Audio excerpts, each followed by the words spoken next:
as well. We are going to jump into Dust Towers, which is going to be another interesting map. There's a lot of different areas to drop and stuff as the Terran, but same goes for Protoss, and defending on this map can be really, really nice. We saw SOS play a really nice air style with Tempest and Carriers, and it really worked out. But let's see what they're both going to do here in game number 2 on Dust Towers.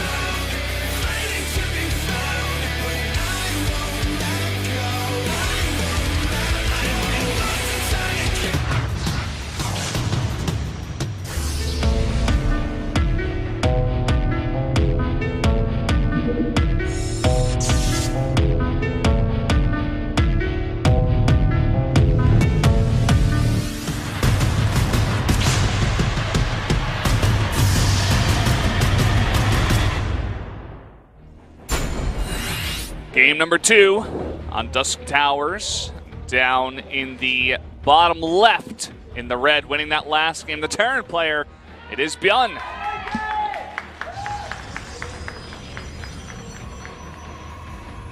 And his opponent to the top in blue, it is Stats.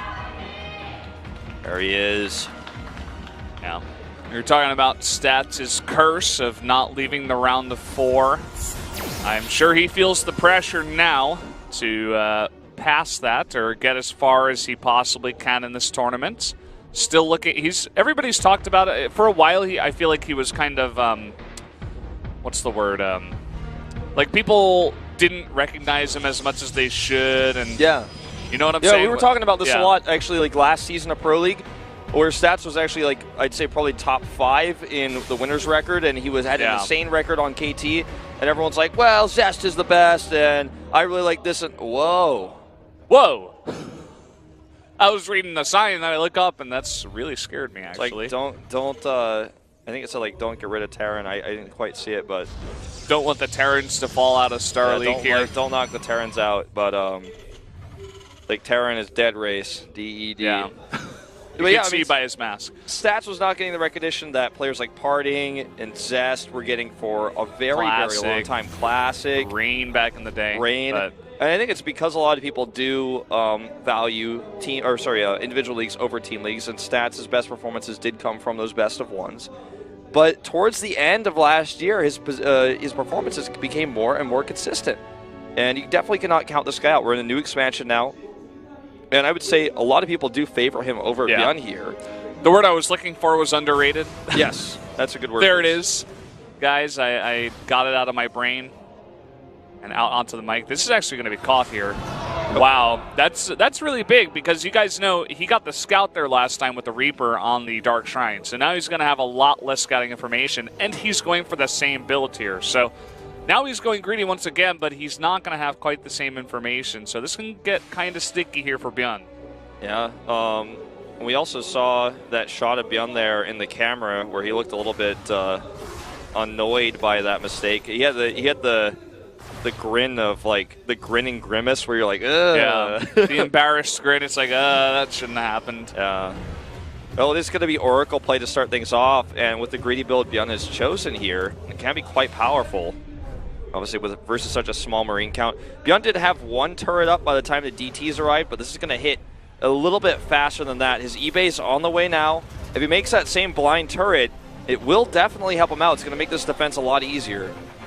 Yeah, but we'll see where he does put that blind turret, if he wants to put 1 or 2 this time maybe. And if Stats is going to put pressure on the front here, it does look like only 3 Adepts at the front for now. I actually love how little ByuN cares about those Adepts at the front. He's like, yeah, whatever, I'll just repair this. I know you're going to drop me. I know you're going to attack me with an Oracle. I don't care at all about 3 Adepts poking a depot. Yeah, whatever.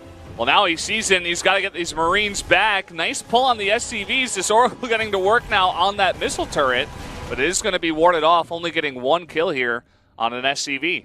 Well, Stats is taking a faster Nexus like before, adding a few extra gateways this time. He does not have a Twilight Council, so we'll see where he's going to go from here. There are 2 Oracles on the map ready to harass, but this play that we're seeing from ByuN here reminds me of Marine King 2011, 2012. This is solid. It's greedy as hell, but he knows exactly what he's doing, and he knows exactly what he needs to be afraid of. And these 3 Adepts at the front of his wall is not it. You know, he does ward them away a few times, but now he's got his defenses set up. He's not concerned. Yeah, he's got one turret in the back here. Does have to be careful about the edges by the gas, so Stats able to pick up a couple more kills here. But as you were saying, if you can be greedy and get that third orbital up this fast, it's not really going to matter if you're only losing 1, 2, or even 3 SCVs here. You can easily catch up, and I feel like ByuN is one of the first Terrans to really play this kind of style in this matchup. Yeah. I feel like a lot of other Terrans are just going 2 base and then kind of safely going to third. Not a lot of Terrans are trying to play as greedy as possible, you know, that Marine King style, and now this ByuN style that we're seeing here in this matchup. Yeah. So it's really interesting to me to see what he can get away with now in this new expansion. I'm actually terrified of the concept of a player like TY getting a hold of this style. Ooh, we're seeing plasma shields being upgraded first here instead of armor. Someone took a page out of SOS's book. Yeah, I think he's going to go for some air Protoss here, man. He's getting a Void Ray already. Yeah. Now, this should be interesting. Yeah, we saw the one Void Ray out of SOS. He used it to just block the drops from coming in one side, but can definitely be used in mass as well.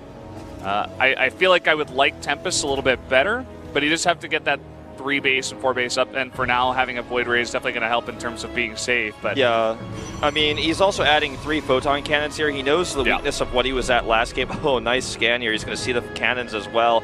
I think that's going to let ByuN know it's time to move that 3rd CC out. He is moving it right now. He's going to have to deal with the stasis ward before he could actually plant that, but this is a really cool style we're seeing from both players. Like Evolve, this is very macro-esque. Not even macro-esque, it's just straight up macro. He even predicted that there would be a stasis ward there. This guy is on fire right now. These guys know a lot about this. I feel like, I don't know, if I was more involved with the pro scene, I would know more about it, but like, just what SOS was saying in his interview even, where he's like, oh, on this map, you can just add a ton of cannons, and every single expansion that you get, just add like 5 cannons. It doesn't matter because they can never attack you. And then the Terran is just in the spot where it's like, well, I can't attack you. I guess we have to go to the super late game.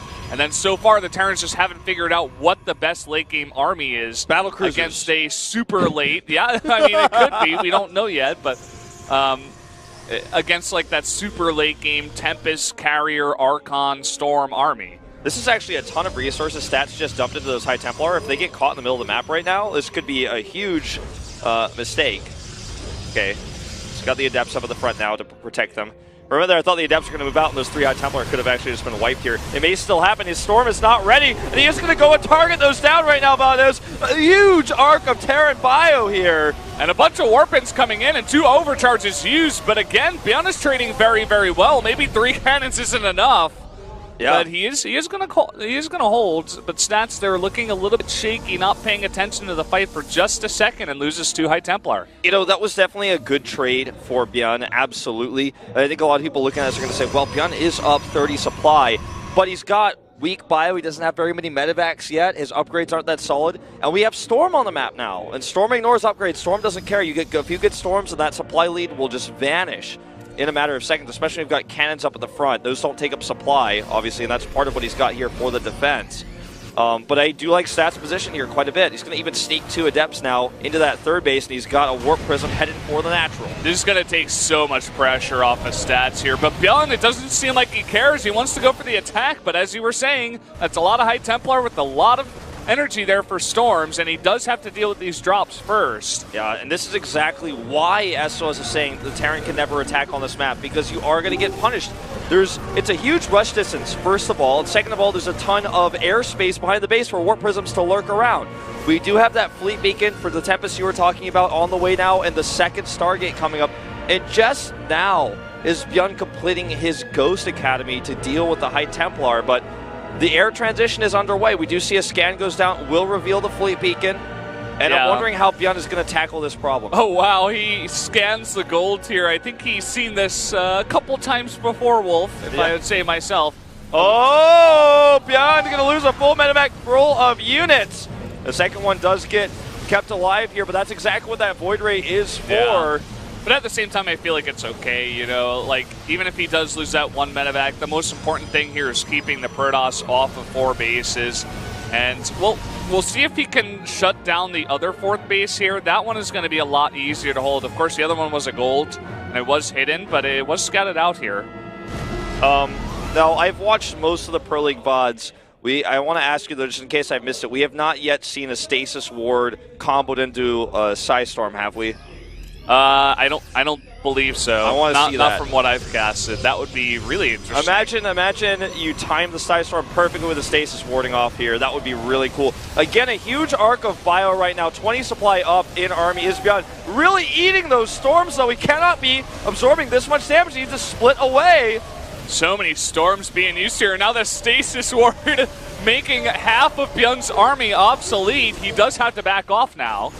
A few ghosts defending the Adept drop here, but watch as the supply difference drops massively in these next few moments for ByuN, as he's now actually behind in supply. That High Templar tech is exactly what I was talking about. It doesn't matter if you're down 50 supply, you get a few good storms at defensive position, you just win the game a lot of the time, and ByuN is falling to pieces right now. Yeah, he didn't even notice or even stem or try to micro those units at all. It looks like he was dealing with stuff back at his own base. You can see that ByuN right now, he really wants to end this game. He's got that fourth base up now, but like he does not want to let the Protoss get up to that massive death ball once again. There are quite a few ghosts in this army, and he does have decent upgrades here. I'm actually going to go ahead and EMP those Oracles, an interesting choice. Well, this Bio army is just not big enough versus 8 High Templar worth of storms. That could be potentially up to 16 storms. Okay, think about that. Yeah. And he has not been splitting this game, so I'm not really impressed. I'm not confident for him engaging with this mostly Marine army here. Let's see what he can go for here. He's running in with the Ghost. Going to fight against a bunch of these cannons, but not EMPing the High Templar in the back. Look at where Stats has his High Templar all the way at the top right. He knows he is very, very safe right now and does not have to risk getting those EMP'd. He is starting Viking production here at this point in time, and he will eventually be able to kind of counter the air army. He's also getting upgrades as quickly as he can. The reason why, guys, that you get shield upgrades instead of the attack upgrades for the air is because, first of all, they're going to affect your ground units as well, and shields and armor for the air will, of course, be applied twice to Vikings. So it's really important. It actually does make those Tempests so much tankier, because a Viking shoots 2 rockets, so it gets applied twice. Trading a bit with the Adepts here in the middle of the map. Oh, we do already have the carriers on the way. Here we go again. Here we go, and this is starting to look a little bit more like how we saw Protoss deal with late-game mech, Terran, but this is not mech, this is bio. And I have to say, I think the position here for Stats is basically unbreakable. I think ByuN's best shot, to be honest, is to try to make a bigger transition and try to take more of the map. Instead of just sticking on 4 bases, he has total control. Like, Stats' only weak point is moving out. So, use that against him. Yeah, it does seem like he's, as I said before, he's seen this before. I forget who the Terran was that played against SOS, but it seemed like he was a lot more confused. You know, and we do see him getting a massive ball of Vikings already. That's exactly what you need. Someone on Twitter tweeted at me, it was like, maybe you should add in some Ravens, would make the Tempest pretty much obsolete for a decent amount of time. Of course, they are very expensive. And I think you're right, maybe he needs to get a couple more bases before he does think about that. But it could be nice to have in your army if it's going to be a long time before the Protoss attacks you, which it will be, because essentially he's never going to attack until he slowly chips away at your army. Yeah. The Graviton Catapult is on the way for Stats. Of course, a necessary upgrade, a +2 attack. He has +3 shields already. Might even want to consider investing in a second Cyber Core. I mean, all these shields and armors are going to be super duper powerful versus the Vikings in particular. But EMPs are powerful here too. You should bathe those flying units in EMPs. Bathe in the EMPs, we'll bathe them. If you ask me, I'm going to say you probably want to bathe that Protoss army about twice a day in the EMPs if you want to fight it, okay? And after dinner once, just to be sure. I mean, this is going to be one of those games that essentially the entire game time is spent building armies for one massive fight. You better hope that in that fight you've got everything set up. There will be some poking, obviously, on both sides in the form of perhaps nuke harass, even drops, and Tempest eventually moving across the map, but this is going to be one of those fights. Here we go. EMP's coming down, hitting a lot of the Tempest. The Vikings safe so far from the back. He needs to target those Vikings, though, cannot be hitting interceptors. Now he's standing in the storms, but he is beginning to shoot some of those Tempests down. But again, a lot of these Vikings are going down, and huge storms now on the mostly Marine army on the ground. Oh yeah, this is not looking good for ByuN. It was an expensive trade, however, on both sides, and he does have a few bio units left on the ground. He's targeting down the expensive carriers, and the Tempest cannot deal with this fast enough, and he basically just wasted the storms on his Vikings, and then he's just going to use the Marines for cleanup. A pretty interesting idea, but both players losing massive chunks of their army. I have to say, the chunks of army stats lost, much more expensive, though. Yeah, very expensive. Looking at the units now, he's got 3 Tempests and 2 Carriers, 2 Void Rays, 2 Archons. So definitely chipped down a lot from what he had before.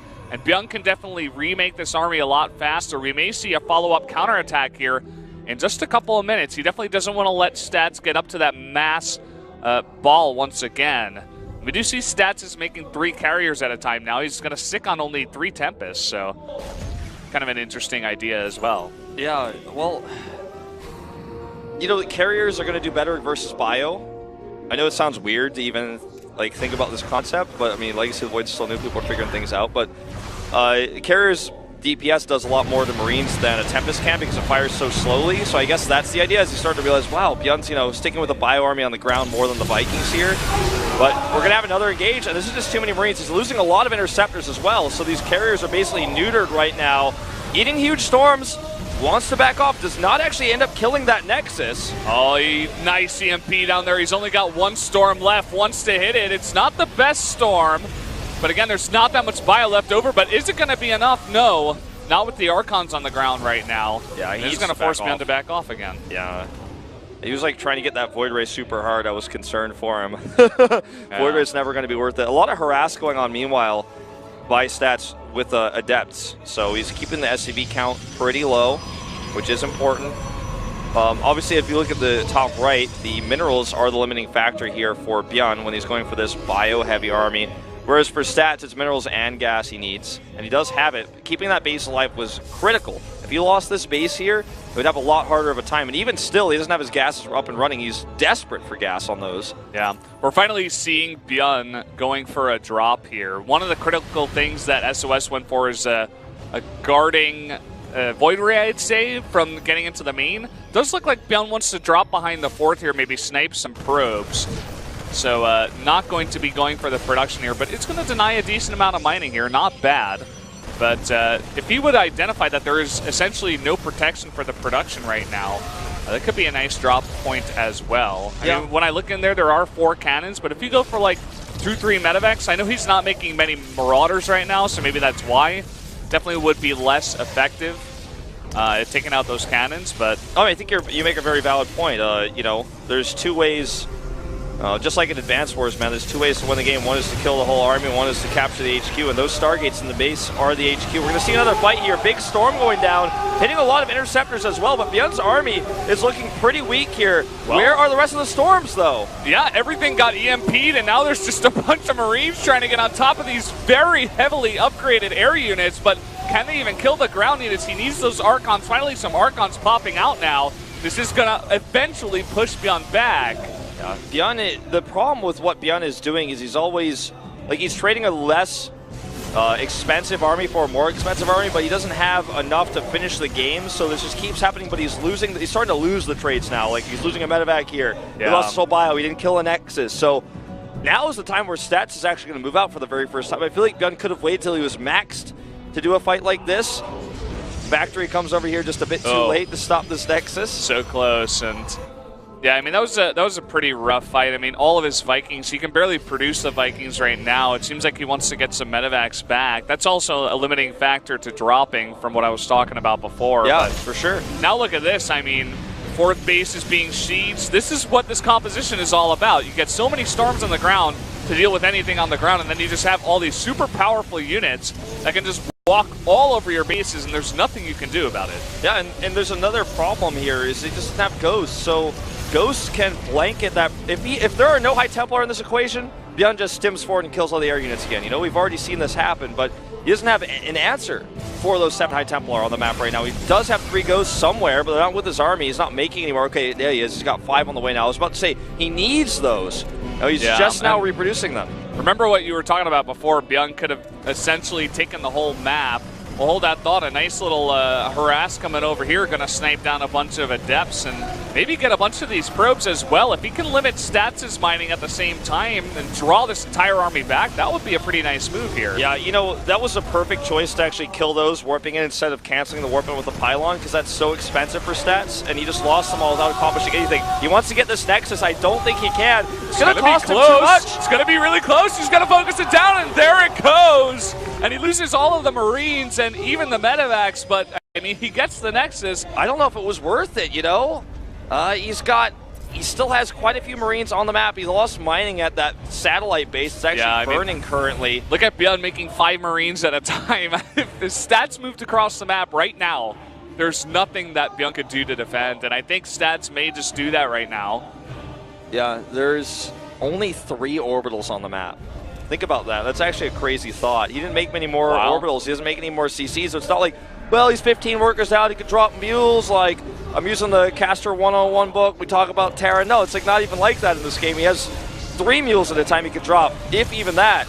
He's trying to go for the stim in here. Tons of feedbacks actually going down on all the ghosts. And there goes your ghost energy. There's going to be no EMPs here. And now he's only got Marines. I doubt that's going to be enough to fight against this Protoss army. Now, as the Korean Observer is pointing out, there's only 1 interceptor on the map. He's making them constantly, right? But they keep getting wiped out by these Marines, so the carriers aren't doing as much damage as they could. You know, one way that ByuN could win this game is just simply trying to base trade and outrun this army. I think that might be his best option here. Yeah, that looks like what he's going to try to do. He definitely cannot fight this army now. And you were talking about 2 ways to win. Well, you know, this is your second way. You want to come in here, you want to kill all the buildings of the Protoss, but at the same time, I mean, Stats, what does he have back at home? It doesn't look like much, and he really doesn't have all that much mining either. And you look at his minerals and gas, he's got about 100. That's not going to be enough. He's literally, like, using this, oh god, oh no, losing all his Marines, but he's literally using this turret as like a fallback point, so he's just hold positioning to kill interceptors. But I don't know if he can actually kill this. He just types GG out. I was going to say, there's no way he can kill the base fast enough. And if it comes to a base trade, he can't even fly and run away because it's an air army he's up against. So that just whittles him down eventually there. I feel like those fights we were seeing on the right side of the map were good for ByuN. He was doing good trades, but he just kept coming in too early without ghosts and lost too much of his army, and eventually Stats had too much.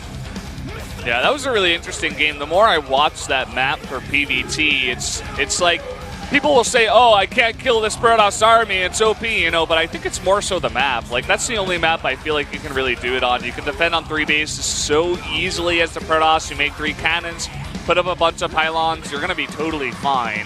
And if you can get 3 bases and eventually get a 4th, you should be okay to slowly get up that that giant death ball of an army.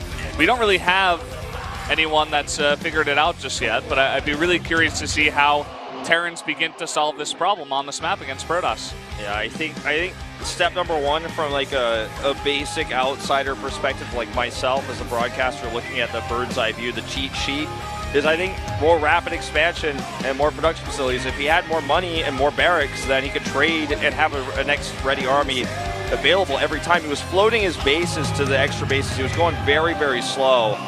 So,